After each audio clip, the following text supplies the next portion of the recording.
আমার আম্মুর বিয়ের পর নাকি আব্বু বাজার থেকে লইট্টা মাছ এনেছে। এনে আম্মুকে ডেকে বলল যে লইট্টা মাছ ভাজতে। তো এখন আম্মু কি করে, লইট্টা মাছ তো আম্মু ভাজতে জানে না। এখন আম্মু কিভাবে কি করবে, যেহেতু বিয়ের পর নতুন বউ, লইট্টা মাছ ভাজতে পারি না, সেটা উনি আসলে কাউকে বলতে চাচ্ছিল না। এই গল্পটা আম্মুর কাছেই শোনা, তো আজকে সেটা আপনাদের সাথে শেয়ার করতে যাচ্ছি। তো আম্মু এখন অনেকক্ষণ নাকি ভাবলো, তার উপর একটু লজ্জাও লাগছিল আম্মুর। তো আম্মু কি করলো, আমার বড় ফুপুকে ডেকে বলল যে তোমার ভাইয়া তো লইট্টা মাছ ভাজি খেতে চাচ্ছে, তোমাকে বলেছে লইট্টা মাছ ভাজতে, তুমি লইট্টা মাছটা ভেজে নাও, এর ফাঁকে আমি অন্য রান্নাটা সেরে নিই। তো বড় ফুপু তো অ্যাজ ইউজুয়াল লইট্টা মাছ ভাজলো।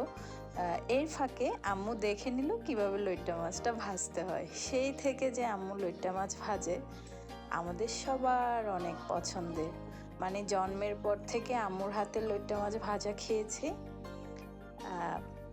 আমাদের বাড়ির একেবারে স্পেশাল একটা মেনু আর কি। এখন আমার বিয়ের পরে আমি আমার বাসায় লইট্টা মাছ ভাজি, আমার তো পছন্দেরই, আমার বাচ্চাদেরও অনেক পছন্দের। তো আজকে আপনাদের সাথে লইট্টা মাছ ফ্রাই, মুচমুচে লইট্টা ভাজা শেয়ার করব, সেই সাথে এই যে গল্প। তো চলুন দেখে নেই কীভাবে লইট্টা মাছটা আজকে ভাজলাম। আসসালামু আলাইকুম, আমি মৃত্তিকা। আমার আরেকটা ছোট্ট ব্লগে আপনাদের সবাইকে স্বাগত জানাচ্ছি। তো লইট্টা মাছগুলো কেটে আমি, এগুলো মাঝারি সাইজের ছিল, তো এগুলো আমি একটাকে 2 ভাগ করেছি। কেটে ভালো করে লবণ হলুদ দিয়ে ধুয়ে পানি ঝরিয়ে নিয়েছি। লইট্টা মাছে কিন্তু প্রচুর পানি থাকে, তাই পানিটা কোনো জালিতে নিয়ে পানি ঝরাই নিতে হবে ভাজার জন্য। তারপর আমি এখানে খুব অল্প একটু মশলা দিয়েছি, অল্প একটু মরিচ গুঁড়া, আধা চা চামচের চেয়েও কম হলুদ গুঁড়া, আর হচ্ছে জিরার গুঁড়া এবং লবণ দিয়ে ভালো করে মাছগুলো আগে মেখে নিচ্ছি।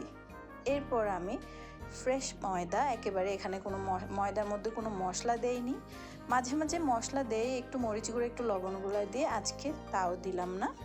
এটা একেবারে আমার আম্মুর কাছ থেকে শেখা আর কি। তো লইট্টা মাছগুলো, মেখে রাখা লইট্টা মাছগুলো আমি ময়দা থেকে ভালো করে কোট করে নিলাম। ওই যে চিকেন ফ্রাই যেভাবে আমরা কোট করি, ওইভাবে ময়দাতে ভালো করে মিশিয়ে একটু ঝেড়ে নিয়ে তারপর গরম তেলে আমি মাছগুলো ছেড়ে দিলাম। কি সুন্দর লাগছে না দেখতে, মনে হচ্ছে যেন চিকেন ফ্রাই করছি।